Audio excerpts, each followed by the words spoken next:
Welcome to Democracy Now!, democracynow.org, The Quarantine Report. I'm Amy Goodman. President Biden says the U.S. will have enough coronavirus vaccines for all adults by the end of May. The statement comes after a deal was struck with Merck to help produce the single-shot Johnson & Johnson vaccine, which U.S. residents started receiving Tuesday. Biden also announced a new plan to get educators vaccinated more rapidly. We want every educator, school staff member, child care worker to receive at least one shot by the end of the month of March. To help make this happen, starting next week and for the month of March, we'll be using our federal pharmacy program to prioritize the vaccination of pre-K through 12 educators and staff and child care workers. Texas is lifting mask mandates and fully reopening businesses at 100% starting next week. Despite warnings from the Centers for Disease Control, it's still too early and cases could pick up again. Mississippi announced a similar move. On Capitol Hill, as the Senate moves to debate the $1.9 trillion coronavirus relief package, Senator Bernie Sanders announced he'll force a vote on an amendment to increase the federal minimum wage to $15 an hour and called on fellow senators to ignore the Senate parliamentarians' recommendation to remove it from the bill. The U.S. Conference of Catholic Bishops advised Catholics to avoid getting the Johnson & Johnson vaccine, saying the company used abortion-derived fetal cells to create, test, and produce the shot. Fetal cells are not actually contained in the distributed vaccine, however, and Pope Francis and the Vatican have said they deem it morally acceptable to use cells from aborted fetuses in the research and production of vaccines. The cell line goes back to the 1970s. The White House has pulled Tandon's nomination at her request to head the Office of Management and Budget after several key senators said they would not vote to confirm her. Biden said Tandon would still serve in his administration. Tandon came under fire from both the right and many progressives who opposed her cozy relationship with corporate America, her support for welfare cuts, and aggressive foreign policy views. In other cabinet news, the Senate voted Tuesday to confirm Princeton University economist Cecilia Rouse, who will be the first black woman to lead the Council of Economic Advisors. The Senate also confirmed Rhode Island Governor Gina Raimondo to lead the Commerce Department. At the time of her nomination, the Revolving Door Project said, quote, Raimondo has a record of promoting fracking and cuts to public assistance programs, selling public pensions to Wall Street, and grossly mishandling Rhode Island's COVID-19 outbreak, unquote. Meanwhile, Seth Harris, the former acting labor secretary under President Obama, has reportedly been tapped as a top labor advisor. While working at the corporate law firm Dentons, Harris co-wrote a paper which helped shape California's anti-worker Prop 22, which exempts companies like Uber and Lyft from having to classify their workers as employees, depriving them of basic wage and labor protections. FBI Director Christopher Wray appeared before the Senate Judiciary Committee Tuesday, where he defended the FBI's handling of intelligence in the lead-up to the January 6th insurrection. He also told lawmakers, quote, domestic terrorism has been metastasizing across the country, and rebuked a far-right lie that's also supported by a number of Republican lawmakers that the rioters were fake Trump or left-wing protesters. We have not to date seen any evidence of anarchist violent extremists or people subscribing to Antifa in connection with the 6th. Racially motivated violent extremism is the biggest chunk of our domestic terrorism portfolio, if you will, overall. D.C. law enforcement agencies are increasing security around the Capitol this week as QAnon supporters believe Trump will be inaugurated on March 4th as President of the United States, which they call True Inauguration Day. In Afghanistan, 3 women who worked for a local broadcast station were shot dead in the eastern city of Jalalabad while heading home from work Tuesday. The young women had reportedly all recently graduated from school. Local police said the Taliban was responsible, though the group denied involvement. At least 15 media workers have been killed in Afghanistan over the last 6 months.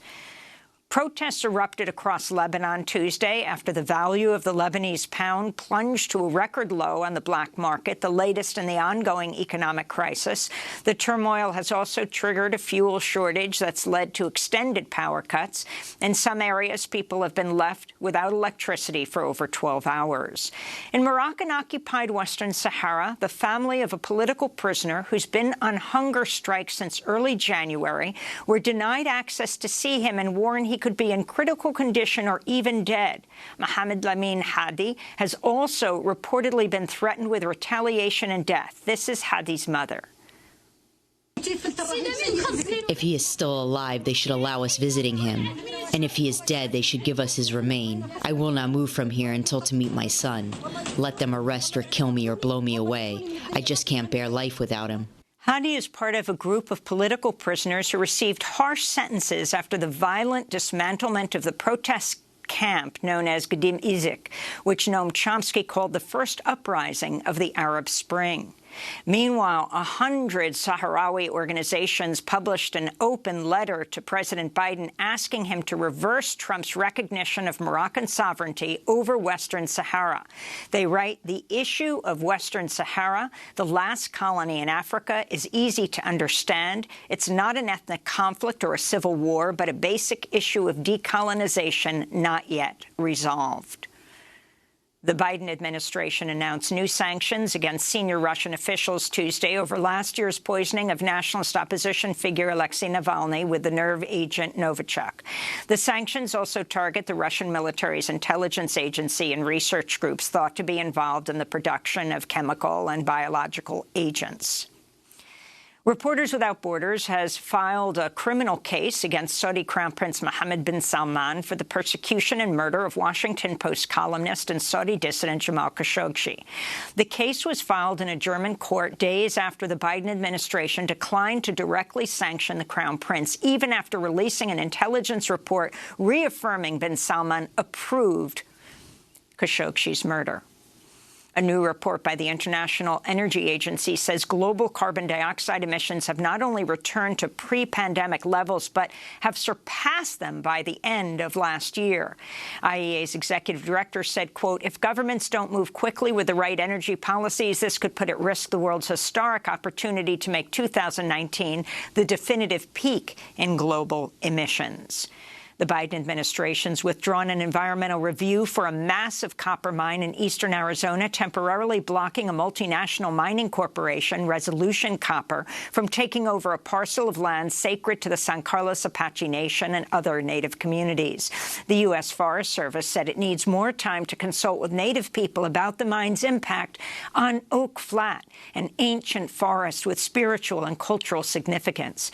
Advocates say the proposed mine would destroy Oak Flat and contaminate a large swath of southern Arizona. Arizona Democratic Congressmember Raul Grijalva is set to reintroduce the Save Oak Flat Act, which would repeal the appropriation of the site. State Republicans around the country are ramping up the legislative attack on transgender rights. The Alabama Senate voted Tuesday to pass a bill that would make it a felony to provide gender-affirming care to trans youth. The bill now goes to the House. Meanwhile, Tennessee, Wisconsin, and North Dakota are just some of the states where Republicans are pushing bans on transgender students taking part in sports, with a bill likely to pass this week in Tennessee. Wisconsin's Democratic Governor Tony Evers is expected to block such an effort in Wisconsin.